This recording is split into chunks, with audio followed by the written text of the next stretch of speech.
This is Jocko Underground Podcast number 59 with Echo Charles and me, Jocko Willink, sitting here with another theory to think about. Got a theory for you to think about. One to be aware of. These theories are good to be aware of. When you're aware of things, you become so much more powerful in defending against them. I mean, just think about it. If you know what an arm lock is, you can defend the arm lock. If you don't know what the arm lock is, you don't even know where to start. Okay. So here's a theory. It's called Burdian's ass. Whose theory is this? It's a theory. Okay. All right. It is a philosophical paradox related to decision making. It's named after this French philosopher, Jean Burdian. It actually kind of makes fun of Jean Burdian, and I won't go into the whole history behind that because this guy's somebody that was born in 1301. So this guy's he's pretty ancient philosopher. Old school. Yeah. But here's the paradox. And I guess he was a guy that talked about this type of free will and whatnot. But here's the paradox. If you place a donkey, an ass, if you place a donkey that is equally hungry and thirsty, mm-hmm. and you place him an equal distance between water and food, he's going to die of both hunger and thirst because he can't make a rational decision between going to the hay or going to the water. Mm-hmm. All right? So it's something very good to be aware of because this can happen to us. This can lead to paralysis. We get stuck in these situations where it's like, well, that seems pretty good, but this seems pretty good too. We just don't make a decision. Mm-hmm. Or I want this, but I also want that, so I'm just not going to do anything. Yeah. So it is a good time to employ the law of combat, prioritize, and execute, right?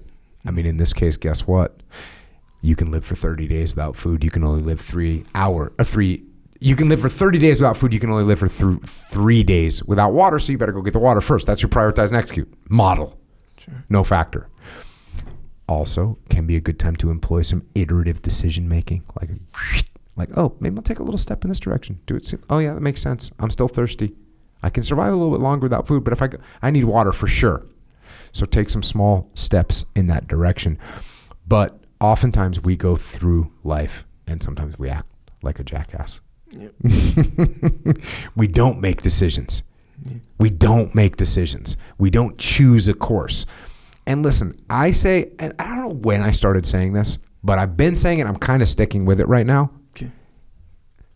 In my opinion, 7 out of 10 times, 70% of the time, mm-hmm. action is better than inaction. Mm-hmm. Look, there's 3 times where, you know what, you got to hesitate. You got to hold back. You got to wait.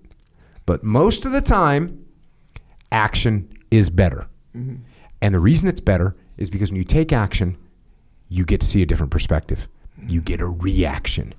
Your knowledge grows. You learn. You can learn by sitting and waiting occasionally. That's why it's only 3 out of 10, bro. It's only 3 out of 10. Mm-hmm. Inaction has a possibility of giving you nothing. Like you sit and wait, you don't change your viewpoint. You don't change your perspective. You're seeing the same thing that you saw before. Yeah. So there's a chance that in action you get nothing from it. Yeah. There's a small chance that if I sit here and wait and I see what Echo's going to do, now I see what he's doing. Okay, now I can. There's a chance. But there's also a chance that I don't get to see anything new. Whereas if I maneuver, take a step, take some action, I'm going to get to see more. I'm going to learn. Mm. So bottom line is, don't be a jackass. Don't be a jackass. Don't be a jackass. Take some action. Don't get stuck. Don't sit there and analyze all day long because it's going to be a problem. So there you go. Little theory from the past, from Burdian's ass. Do you ever get that feeling? I don't know. I didn't even think about that. I should have thought of a personal example of that. Of me, I think for me it might be I want this, but I also want that. Yeah. Like at the same time, which is what the donkey's doing, right? The donkey wants water and wants hay. Yeah. So yeah, sometimes you're like, oh, I want this, but I also want that. Which one should I get? Yeah. And I wait and argue about it in my own head. Yeah.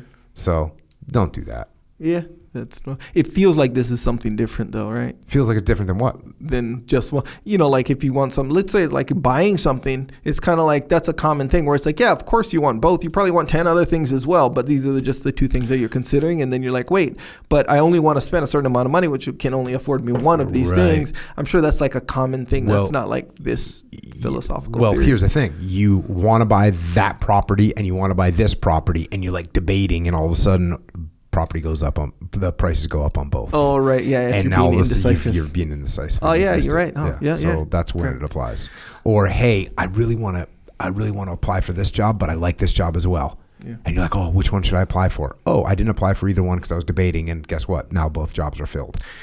So there's a bunch of examples where this happens in real life. So like, let's say you're walking in the movie theater, and then you're like, hey, like, if I sit over there, I'll be around way less people. Mm-hmm. But then if I sit over there, I'll have like the perfect view, but I'll be next to these people. But I'm gonna have the perfect view. It's like right in the center, you know, kind of thing. And you're like, shoot, should I? Let me see. Oh, wait, there's more people sitting over there a little bit. So maybe this one seems better now. Oh, shoot. Oh, now everyone's there. You know, filled. Kind of a thing. Yep, and you missed it. Yeah, that's my turmoil. I can see where that's your Vietnam. Actually, to quote Theo Vaughn. You want actually, here's the worst one. This is probably going to be the worst one you ever heard. Maybe not. I don't know. So today, I was doing, yesterday, deadlifts after squats. Mm-hmm. Do you do deadlifts after squats? No. How do you split that? Deadlifts on a totally different day. Okay. So I do deadlifts after squats. So I take the weights. That's very revealing. Yeah. As to like your effort level on your squats. No, my deadlifts. And your deadlifts. Yeah. No, just the deadlifts. My effort on deadlifts is less than squats. What's for the sure. debate? In my head. Mm-hmm. So I take the weights from the squat rack when I'm done and I start to load them on the deadlift. It's a different separate bar. So when I load one plate on, one plate at a time, right? So I got one plate on each side. So the second plate, when I walk it from the squat rack to the deadlift area or whatever, like, I can't decide which side I should put it on. For real. This is weird. Because if I walk it to the far side, I'm calculating weight. So it depends on which side I grab it from the squat rack. So if I grab it from the far side of the squat rack, should I walk it all the way there, then I'm done with it? And then it'll contribute to the recovery I have from, as far as the time perspective? Mm-hmm.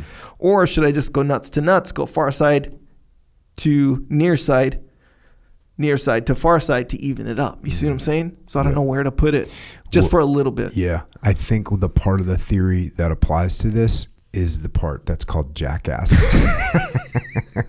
Because none of that matters. That's real jackass. Yeah. You're just like, you need to do something else like with your mind. It's real. Because that's just horrible. But when you said that, that's the first thing I thought of. I was like, yeah, brother, it's real. Because and that's kind of why at first I didn't think that your example was, because that's like common. That's like, yeah, no kidding. Like, you're going to be indecisive because both provide benefits. Like, that's common. That doesn't deserve a theory almost. That's how it feels.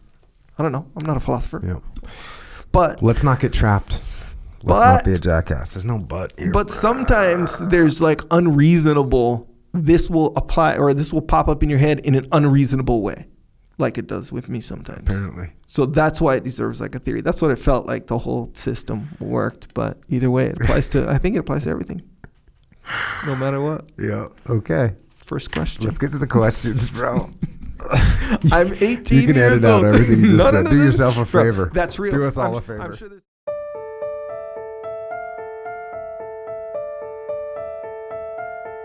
That is a little excerpt of what we are doing on the Jocko Underground podcast. So if you want to continue to listen, go to jockounderground.com and subscribe. And we're doing this to mitigate our reliance on external platforms so we are not subject to their control. And we're doing it so we can give you more control, more interaction, more direct connections, better communications with us, strengthen this legion of troopers that are in the game with us. So thank you. It's jockounderground.com. It costs $8.18 a month. And if you can't afford to support us, we can still support you. Just email assistance@jockounderground.com and we'll get you taken care of. Until then, we will see you mobilized underground.